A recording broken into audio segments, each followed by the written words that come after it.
Next it is unique customer identification code. तो एक unique जो एस्पेक्ट है, कॉमन एस्पेक्ट है regarding the marketing and money laundering risk mitigation, वो ये है कि दोनों ही कस्टमर की तरफ प्रॉपर फोकस रखते हैं। जो AML CFT है उसकी जो मेजर्स हैं, इनका जो ओरिएंटेशन रहता है वो कस्टमर की तरफ रहता है, ना कि बिजनेस लाइन की तरफ या फिर प्रोडक्ट की तरफ।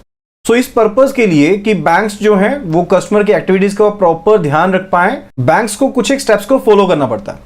पहली चीज ये है कि जब भी आप किसी नए कस्टमर के साथ रिलेशनशिप को एस्टैब्लिश करने जा रहे हैं, बैंकर कस्टमर रिलेशनशिप एस्टैब्लिश करने जा रहे हैं, तो उसके लिए आपको डीडुप्लीकेशन, डी-ड्यूप जो एक्सरसाइज है वो करनी चाहिए। यानी कि कुछ एक यूनिक आइडेंटिफायर है, लाइकवाइज डेट ऑफ बर्थ के अकॉर्डिंग, पैन नंबर के अकॉर्डिंग, मोबाइल नंबर के अकॉर्डिंग।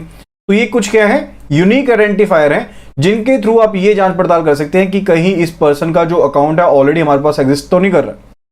साथ ही साथ आप एक यूनिक कस्टमर आइडेंटिफिकेशन कोड जो है UCIC, unique customer identification code, ये हर कस्टमर को असाइन कीजिए। ठीक है, यानी कि एक कस्टमर का एक ही UCIC होना चाहिए, उसको मल्टीपल UCIC इशू नहीं हो सकता है। एंड जब हम किसी पर्सन का नया अकाउंट खोल रहे हैं तो उन सर्विसेज को, उन अकाउंट्स को जो कस्टमर में भी यूज कर रहा आपके साथ है लेकिन वो डिफरेंट सिस्टम्स में है, तो उन्हें लिंक किया जाना चाहिए इस यूनिक कस्टमर आइडेंटिफिकेशन कोड के जरिए। तो UCIC जो है आपको एक बेटर वे में हेल्प तो करता ही है कि आप कस्टमर की बिजनेस एक्टिविटीज को मॉनिटर कर सकते हैं। साथ ही साथ बैंक की ये भी हेल्प करता है कि बैंक अपने जो प्रोसीजर्स हैं उनको ज्यादा इफेक्टिव बना सकता है, कस्टमर की प्रोफाइल को ज्यादा अच्छे से मिनिमल एफर्ट्स के साथ मेंटेन रख सकता है एंड कम बॉदरेशन के साथ ये सब चीजें कर सकता है। एंड फर्दर अगर रिपीटेड डिमांड रहती है कस्टमर की तो उसको दोबारा से हर बार KYC डॉक्यूमेंट्स या फिर इंफॉर्मेशन देने की जरूरत नहीं पड़ेगी अगर वो अपडेट नहीं हुआ है। ठीक है, यानी कि वो इस UCIC के जरिए ही उसको नए जो सर्विस है, नए जो प्रोडक्ट है वो प्रोवाइड की जा सकती है। Then it is review of risk categorisation. तो आज की डेट में अगर देखें तो चेंजेस बहुत जल्दी से हो रहे हैं, कुछ भी चीज स्टैटिक नहीं है। ये चीज जो है कस्टमर्स के लिए भी सेम है। तो हो सकता है कि कस्टमर का जो बिहेवियर है वो परमानेंट होना है, वो कभी भी चेंज हो सकता है। यानी कि आज कस्टमर की एक्टिविटी कुछ हो रहा है, कल कुछ और हो सकती है। किसी कस्टमर ने अपना नेम चेंज करवा लिया, तो बार बार कस्टमर के बिहेवियर्स को रिव्यू जो करना है ये एक ऑनगोइंग प्रोसेस है। सो इसी तरह से कस्टमर की जो रिस्क कैटेगरी है उसे भी रेगुलरली पीरियोडिक वे में रिव्यू करते रहना चाहिए। सो पीरियोडिक रिव्यू की बात करें तो रिजर्व बैंक ऑफ इंडिया ने गाइडलाइंस दी हैं जिनके अकॉर्डिंग ये रिक्वायर्ड है कि जो रिस्क कैटेगरी है कस्टमर्स की उसे एक फ्रीक्वेंसी के साथ रिव्यू करना चाहिए। कि जो रिस्क कैटेगरी है कस्टमर की उसे रिव्यू करना चाहिए for not more than 6 months। यानी कि जो ट्रांजैक्शंस हो रही हैं कस्टमर की बैंक के साथ, तो 6 महीने के अंदर अंदर उसकी कैटेगराइजेशन को रिव्यू करना चाहिए। एंड इसे ऑटोमेट किया जा सकता है एक सूटेबल सॉफ्टवेयर का इस्तेमाल करते हुए। तो रिव्यू कैसा हो सकता है, इवेंट बेस्ड रिव्यू हो सकता है। तो बहुत से ऐसे इंडिकेटर हो सकते हैं जो ये इंडिकेट करें कि कस्टमर की रिस्क कैटेगराइजेशन की अब रिव्यू जो है वो जरूरी हो गया। एंड ये जो इवेंट बेस्ड रिव्यू है ये टाइम बाउंड हो सकता है, यानी कि कुछ एक समय निकलने के बाद हम देख सकते हैं कि कस्टमर की जो आइडेंटिटी है उसको रिव्यू करना चाहिए, या फिर कस्टमर की एक्टिविटी अगर चेंज हुई है तब हमें रिव्यू करना चाहिए, या कोई पर्टिकुलर किसी तरह के ऐसी जो ट्रांजैक्शन है जो की गई है कस्टमर के द्वारा, मे भी हो सकता है किसी पर्टिकुलर थ्रेशोल्ड के ऊपर ट्रांजैक्शन की गई है, या फिर क्रॉस बॉर्डर वायर ट्रांजैक्शन की गई है, कोई और किसी तरह की जो सेंसिटिव ट्रांजैक्शन है वो की गई है, जिसके बेस पर हमें लगे कि इस टाइम पर कस्टमर को रिव्यू करना चाहिए। तो जब हम रिव्यू करते हैं कस्टमर को तो हम दोबारा से जो सभी कैरेक्टरिस्टिक्स हैं, एलिमेंट्स हैं कस्टमर की प्रोफाइल के, उनको गो थ्रू करेंगे। एंड अगर हमें लगता है कि कस्टमर को हाई रिस्क में कैटेगरी में डालना है, अप्रोप्रिएट है, तो हम उसकी कैटेगरी जो है उसे शिफ्ट करेंगे। तो कुछ एक सिचुएशंस हो सकती हैं जहां पर रिक्वायर्ड हो सकता है कि कस्टमर को हाई रिस्क कैटेगरी में मूव करना चाहिए। इसमें जो चीज आती है let us look at them. जैसे डेमोग्राफिक डिटेल्स अगर चेंज हुई हैं, यानी कि वो किसी हाई रिस्क कंट्री में मूव कर गया, शिफ्ट कर गया, अकाउंट स्टेटस चेंज हुआ है, यानी कि डॉर्मेंट एक्टिविटी थी एकदम से सडन उसमें ट्रांजैक्शंस होनी शुरू हो गई हैं। अकाउंट विंटेज, कोई बिल्कुल कोई नया प्रोडक्ट या सर्विस ली है उस टाइम पर, appears in the negative list, जो भी इंटेलिजेंस हैं या फिर जो भी डायरेक्टरेट्स हैं उनके द्वारा जो लिस्ट दी गई हैं, रेगुलेटर्स के द्वारा जो लिस्ट दी गई हैं, रिपोर्टिंग एजेंसीज के द्वारा जो लिस्ट दी गई हैं, अगर उन्हें नेगेटिव लिस्ट में अगर उसका नाम आ रहा है। फर्दर अगर वो पॉलिटिकली एक्सपोज्ड पर्सन बन जाता है उस केस में भी। इसी तरह से ट्रांजैक्शन बेस पर किया जा सकता है। अगर कोई ट्रांजैक्शन जो है सडन एकदम से जंप आती है ट्रांजैक्शन में, अनयूजुअल ट्रांजैक्शन की जा रही है, कॉम्प्लेक्स ट्रांजैक्शन की जा रही है, एंटी मनी लॉन्ड्रिंग का अलर्ट आ रहा है उसमें, या फिर STR को फाइल किया गया, ठीक है, तो इन सभी केसेस में भी जो रिव्यू है वो क्या रहेगा, इवेंट बेस्ड रहेगा। Next it is KYC periodic updation. तो as I told you, effective AML monitoring के लिए जो बैंक्स हैं उन्हें पीरियोडिक लेवल पर केवाईसी को अपडेट करना पड़ता है, ठीक है, यानी कि पीरियोडिक ड्यू डिलिजेंस को कैरी करना पड़ता है, यानी कि केवाईसी जो इन्फॉर्मेशन है उसे अपडेट किया जाएगा टाइम टू टाइम। एंड इसके रिगार्डिंग पीरियोडिसिटी क्या रहेगी, जहां पर रिस्क कैटेगरी है हाई, यानी कि हाई रिस्क कैटेगरी को अकाउंट बिलोंग कर रहा है, वहां पर मिनिमम 2 इयर्स में जो अकाउंट है उसे केवाईसी उसके अपडेट करने हैं। एंड जहां पर मीडियम रिस्क एसोसिएटेड अकाउंट के साथ, वहां पर 8 सालों में एक बार जो केवाईसी उन्हें अपडेट किया जाना है। इसी तरह से जहां पर लो रिस्क है वहां पर 10 सालों में जो केवाईसी है इन्हें अपडेट करना जरूरी है।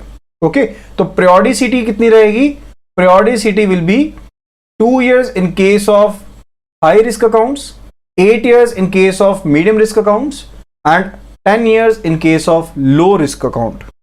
केवाईसी अपडेशन रिक्वायरमेंट, केवाईसी को अपडेट करने की रिक्वायरमेंट क्यों है, तो बेसिक जो रिक्वायरमेंट है केवाईसी की अपडेट करने के रिगार्डिंग, वो इस चीज के रिगार्डिंग है कि हमने फिर से कंफर्म करना है आइडेंटिटी को, कस्टमर के एड्रेस को एंड जो भी कस्टमर के पर्टिकुलर है, जैसे कि उसका प्रोफेशन, उसकी क्या एक्टिविटी से जुड़ा है, उसके अकाउंट की ट्रांजैक्शन का लेवल कितना रहेगा, तो सब चीजों को दोबारा से अपडेट किया जाना है। ठीक है, तो केवाईसी रिलेटेड जो भी एस्पेक्ट है उन्हें अपडेट करना रहता है। ठीक है, तो जहां पर लो रिस्क कैटेगरी है वहां पर 10 साल के बाद, जहां पर मीडियम रिस्क है वहां पर 8 साल के बाद एंड जहां पर हाई रिस्क है वहां पर 2 साल के बाद। और जो मेजर्स ली जा सकती हैं वो डिपेंड करता है कि रिस्क प्रोफाइल क्या है कस्टमर की एंड लास्ट टाइम पर ड्यू डिलिजेंस कब की गई थी। एंड माइनस के केस में आपको फ्रेश फोटोग्राफ भी लेनी चाहिए। Next is a case of the low risk customers. Low risk customers के केस में रिलैक्सेशन दी गई है, यानी कि फ्रेश प्रूफ जो है आइडेंटिटी के, एड्रेस के, वो रिक्वायर्ड नहीं है अगर किसी तरह का स्टेटस चेंज नहीं हुआ एंड अगर मोबाइल नंबर वाला चेंज हुआ है तो उसके रिगार्डिंग अगर कस्टमर सेल्फ डिक्लेरेशन भी देता है वो भी सफिशिएंट रहेगा। इसी तरह से अगर एड्रेस चेंज हुआ है तो एक सर्टिफाइड कॉपी देनी पड़ेगी एड्रेस प्रूफ की एंड इवन अगर वो मेल के थ्रू भी भेजी जाती है तो भी वो सफिशिएंट रहेगी। तो लो रिस्क कस्टमर के केस में केवाईसी की जो रिक्वायरमेंट्स हैं उन वहां पर रिलैक्सेशंस दी गई हैं। क्या क्या रिलैक्सेशंस हैं, पहली चीज तो यह कि अगर स्टेटस चेंज नहीं हो रहा है तो proof of identity and address proof की जरूरत नहीं है। फर्दर अगर मोबाइल नंबर चेंज हुआ तो उसके रिगार्डिंग सिंपली एक कस्टमर सेल्फ डिक्लेरेशन दे सकता है and in case of change of address एक सर्टिफाइड कॉपी दी जाएगी डॉक्यूमेंट की, एड्रेस प्रूफ की, जो कि अगर मेल के द्वारा भी भेजी जाती है तो भी वो सफिशिएंट मानी जाएगी। Then it is non compliant customers.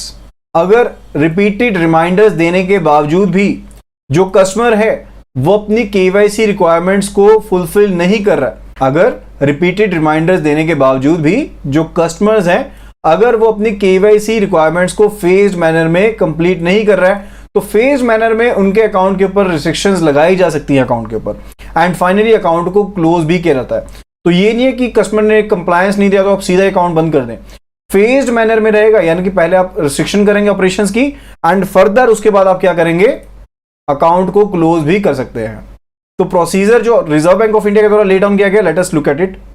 तो रिजर्व बैंक ऑफ इंडिया की जो गाइडलाइंस हैं, जो प्रोसीजर है इस रिगार्ड में, वो क्या कहती हैं कि अगर केवाईसी अपडेशन जो है वो ड्यू हो चुकी है तो उसके केस में एक नोटिस दिया जाएगा, ड्यू नोटिस दिया जाएगा 3 महीने का, जिस 3 महीने में जो केवाईसी की जो आपकी आईडी प्रूफ या एड्रेस प्रूफ वगैरह जमा करवाने हैं वो जमा करवाने पड़ेंगे। तो 3 महीने का यहां पर नोटिस दिया गया। 3 महीने के बाद फर्दर नोटिस दिया जाएगा पार्शियल फ्रीजिंग का, कि अगर आप अगले 3 महीने में अकाउंट में केवाईसी अपडेट नहीं करवाते हैं तो उस केस में अकाउंट को पार्शियली फ्रीज कर दिया जाएगा, यानी कि 3 महीने का पहले दिया था, 3 महीने का और यहां पर एड अप कर दिया गया है। ठीक है, एंड फर्दर 3 महीने के बाद यानी कि 6 महीने के बाद क्या हुआ, अकाउंट को फ्रीज कर दिया एंड फ्रीज करने के बाद यहां पर 6 महीने के बाद टोटल फ्रीज करने के लिए फिर से नोटिस दिया जाएगा। यहां पर जो अकाउंट है उसे टोटल फ्रीज कर दिया जाएगा एंड एक फाइनल रिमाइंडर जो है यहां पर भेजा जा सकता है इस रिगार्ड में। सो एक कस्टमर जो अपने केवाईसी की जो रिक्वायरमेंट्स हैं उन्हें फुलफिल नहीं कर रहा है, उन्हें कंप्लीट नहीं कर रहा है, तो ड्यू नोटिस जो है वो इस पर्पस के लिए दिया जाएगा एंड जो कस्टमर के अकाउंट को बंद करने का जो डिसीजन है यहां पर, यानी कि टोटल फ्रीज तो जो है वो ब्रांच लेवल तक किया जा सकता है, यानी कि अगर आप इस तरह से नोटिस भेज रहे हैं, पहले 3 महीने का भेजा, फिर 3 महीने का फिर से नोटिस भेज दिया, 6 महीने के बाद टोटल फ्रीज कर सकते हैं, ठीक है, वो ब्रांच लेवल पर किया जा सकता है। लेकिन जो डिसीजन रहेगा रिगार्डिंग के अकाउंट को आपने क्लोज करना है, वो सीनियर लेवल पर लिया जाएगा डिसीजन।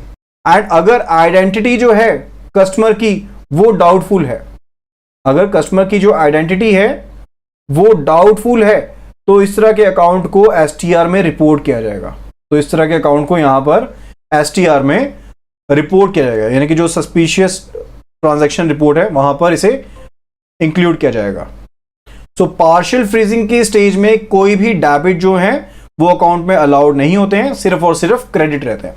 तो यहां पर जब आप पार्शियल फ्रीज का नोटिस भेज देंगे या आपने पार्शियल फ्रीज कर दिया अकाउंट को, तो यहां पर जो डेबिट है वो अलाउड नहीं होंगे। No debits will be allowed, only credits are allowed, सिर्फ और सिर्फ क्रेडिट अलाउड होंगे।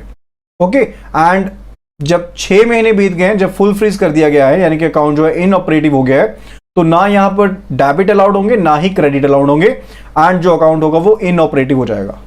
Okay, so that was regarding the customer identification procedure.